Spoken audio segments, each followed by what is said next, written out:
How's it going, guys? This is Maverick from Team Bro Gaming. Today I'm going to be bringing you a Payday 2 video. I'm going to be talking a little bit about Payday 2, more specifically the microtransactions controversy, which has recently started. Now, let's go back to the beginning. We're going to go back about 2 years and a bit, back to when Payday 2 was originally released. A member of the community asked Overkill, they were a bit concerned about microtransactions appearing in Payday 2 in the future. And it was categorically stated 2.5 years ago-ish that no, Payday 2 would not have microtransactions. This was directly from the developer themselves.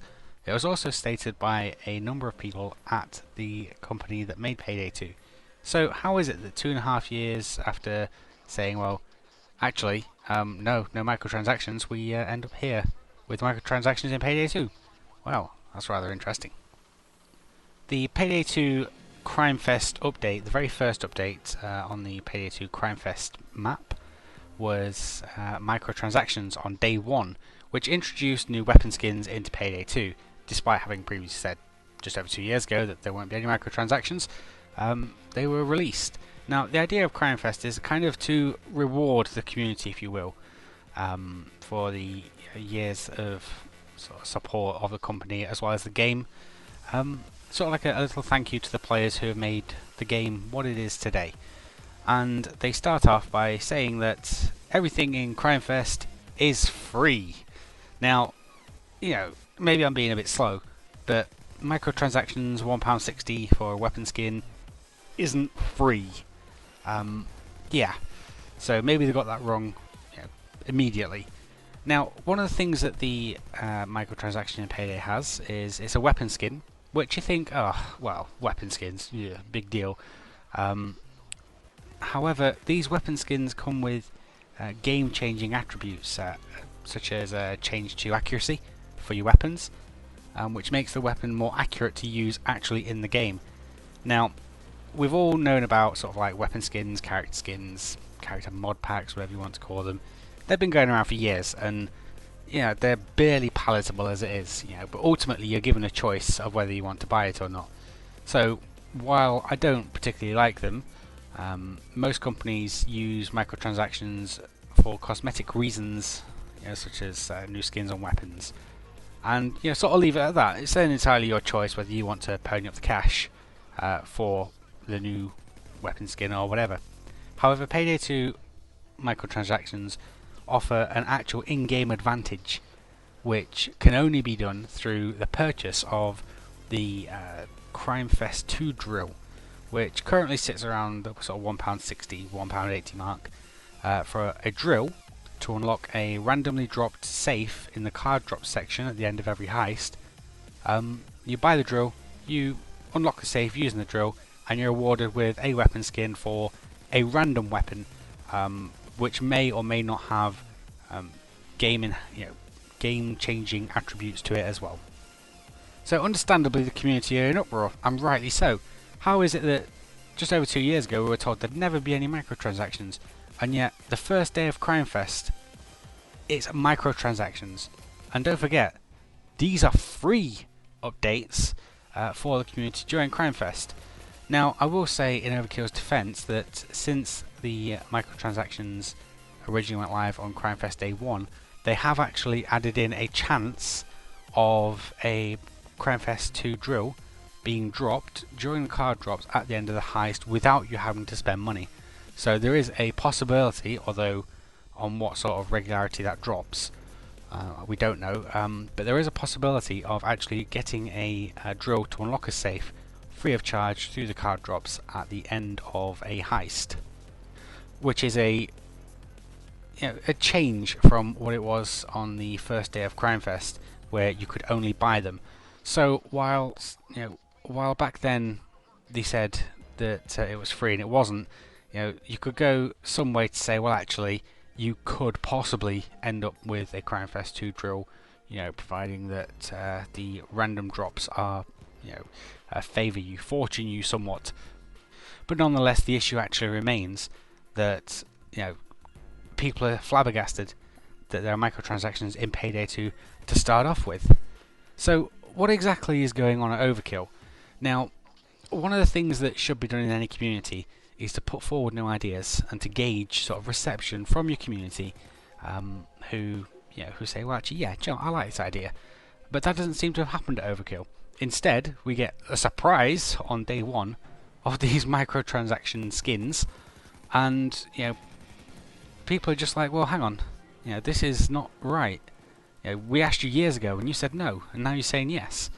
So what exactly has changed at Overkill? Why is there no community involvement in terms of game-changing ideas such as this one, where reception may or may not be rather warm to the idea?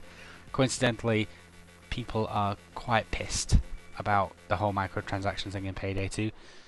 Overkill have released so far a fair share of downloadable content, and while some argue that, well, there's a lot of content there, it costs a lot of money, ultimately it's up to you whether you want to buy that content, and should you not want to buy it, you can join someone who has bought it and play with them as the host.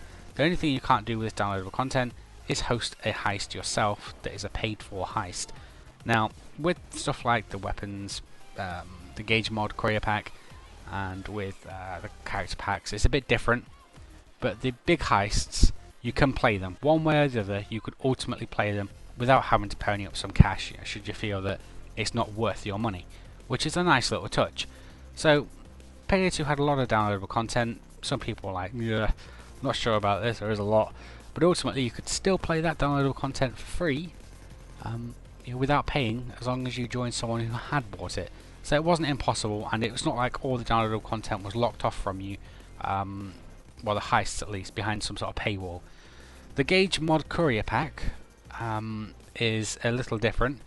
It allows you to modify your weapons, so game-changing modifications, for I think it was around sort of like £2 when I bought it, and overall it was okay value. It added something to the game.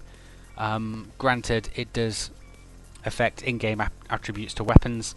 However, with Payday 2 being on sale relatively relatively often, it wasn't that expensive to buy. And ultimately, if you didn't want to buy it, you didn't buy it. The character packs are the same. They you buy the Clover character pack, you can play as Clover. If you don't buy it, you can't play as Clover.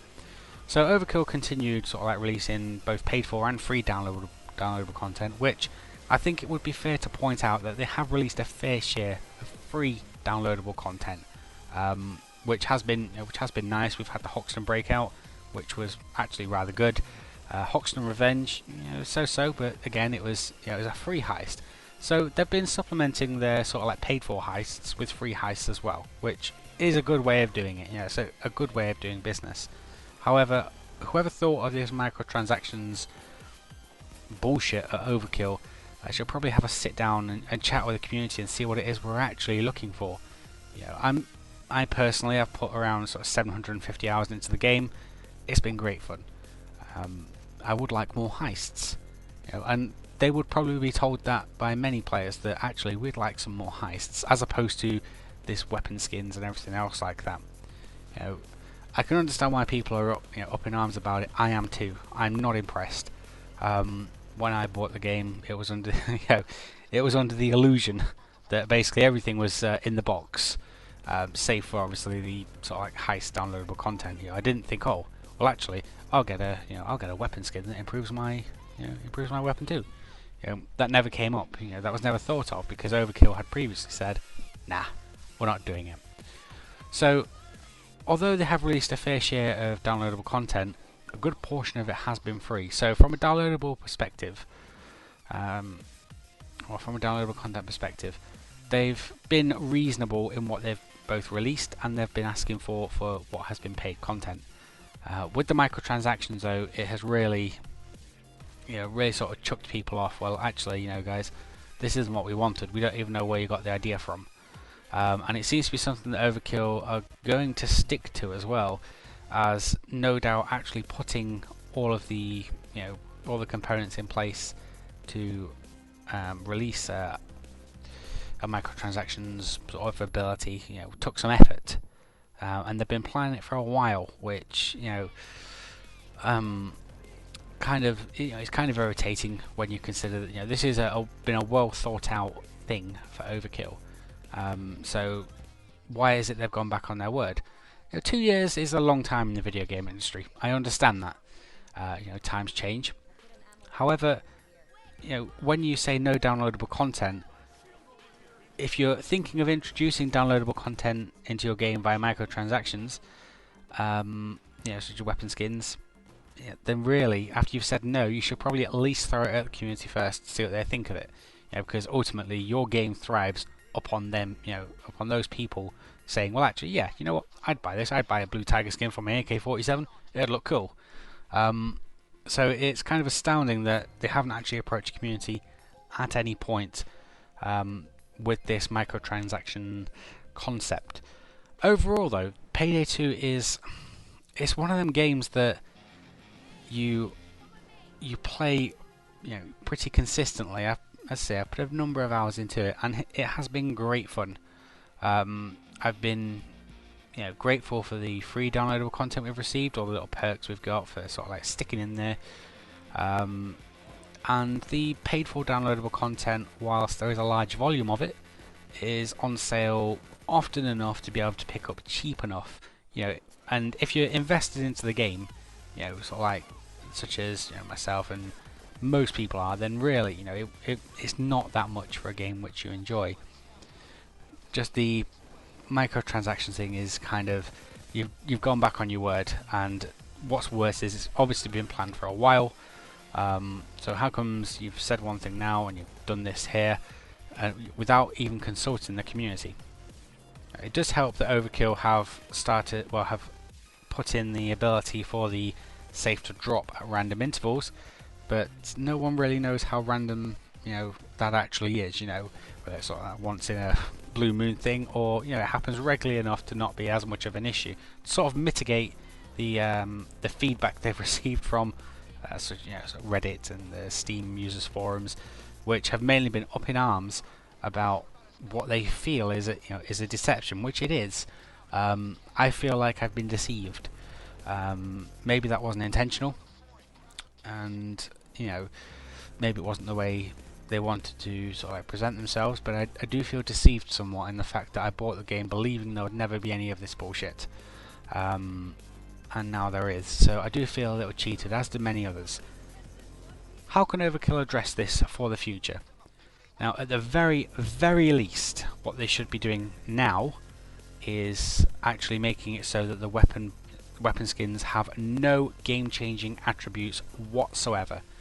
It has no place in a game to allow someone's gun to be a little bit more powerful than the others. It is ridiculous. Could you imagine buying a weapon skin for a game like Battlefield that allows you to do a little bit more damage? But you've got to pay for it. The very idea is fucking ridiculous. So at the very least, they should get rid of the game-changing attributes of these weapon skins. I think ideally most people would like to see them gone completely. I don't care less. If they have no game-changing attributes, I really do not care. But most people want to see them gone. How easy that will be for Overkill is another matter, given that they've obviously spent a significant amount of time actually adding this in the first place, and it's a case of would they be willing to roll it back based on community feedback. They've done a good thing by allowing the drills to drop at the end of a heist by the card drops, but that kind of seems more like it was something to placate the community rather than something that was probably planned in. It seems like it was rather quick coming around, and there was no mention of it anywhere sort of on Crime Fest or anything else that actually we're going to be doing this as well. So another thing worth mentioning is, had that been the idea all along, you would surely have expected the developers to say something about it, which they didn't. So it feels very much like a knee-jerk reaction to try and placate those who are pissed by the microtransactions update. Moving on to the downloadable content very briefly, this is actually the first time that I've played the First World Bank on Payday 2, and it was good. For a free heist, it is good, and up until recently this was the reason I continued to purchase things for Payday 2. because I felt that what I had gotten so far from the game was worth me spending £2.50 on a heist that was on sale for 50% off, worth me spending like £5 for a character pack that I'd know I'd use. So it's nice. It's a very very decent heist. I enjoyed it, even though it's been a long time since I played the original Payday the Heist, which is where the first World Bank is based from. But it kind of comes into the whole things I was saying earlier about Overkill releasing a decent amount of downloadable content for free, as well as paid for content. I can understand that concept. Ultimately, Overkill are a business. They're in it to make money. Let's not beat around the bush here. However, it's one thing to effectively promise your customers one thing, and then 2 years down the line, nickel and dime them when you said you actually weren't going to do that. So, whilst I understand that they need to make money in order to carry on, microtransactions, guys, it's not the right way to do it. And even worse is the fact that you've put in game-changing attributes to these weapon skins, which really has people, up in arms about it. Ironically, one of the first things, well, straight after this heist. Now, I've not played Payday 2 in a week or so. I've been playing other games that are a bit more spacey, such as Elite Dangerous. But the first thing that I got from the card drops at the end of this heist was a Crime Fest 2 safe. The very first drop on a game that I've not really played for the last week or so. So, make of that what you will. I don't know whether I'm incredibly lucky, but it happened. Which, considering that I had this video already in mind, it was kind of like, well, there's an irony there somewhere, that the first game that I play after thinking about doing a video about microtransactions and Payday 2, and I get a Crime Fest 2 safe drill. So the timing couldn't have been better. Looking forward to the future. I hope that Overkill sort of sit back and take note of what has been said by the community so far on the whole weapon skin microtransaction thing. Why the community weren't consulted before, it's bizarre. Most companies have a guy that sort of like liaises with the community and then back to the heads in charge and say, well, actually, they're disappointed about this. They think that maps are a bit slow. They're having these game-breaking bugs constantly. So a community rep will feed back how the community feels in an effective manner. However, Overkill just seems to have completely skipped this part and just gone straight to dumping the weapon skins microtransactions on us on day one on an update that was free for all players. The wording couldn't have been any more wrong. Everything in Crime Fest is free for everyone, and it's fucking not, because one way or the other, a little less now, microtransactions you would have to pay for. That's kind of the idea of them. Microtransactions is a dirty word. It's not a word that goes down very well with gamers. But hopefully Overkill can, at the very least, see sense in removing the game-changing attributes to the weapon skins. In a perfect world, they'd get rid of it completely. But if it really is here to stay, and I hope not, then maybe they should, sort of like take a good lesson from this, and in future sit down, consult the community before they feel about bringing changes of this size actually in with the game, because ultimately all this has done has pissed off pretty much most of their user base in one fell swoop. And Overkill have a number of current issues to address as well, such as safe house customization that was promised before launch that still hasn't materialized to this day, and also the whole dealing with the FBI files which were added into the game recently as a result of last year's Crime Fest, which completely makes a community supported website for Payday 2 completely fucking irrelevant. And Overkill were aware of this website before the FBI files were released as well, but that is an entirely different subject. Anyway, I'd like to thank you for listening. Let me know what you think in the comments below, and until next time, game on, heisters.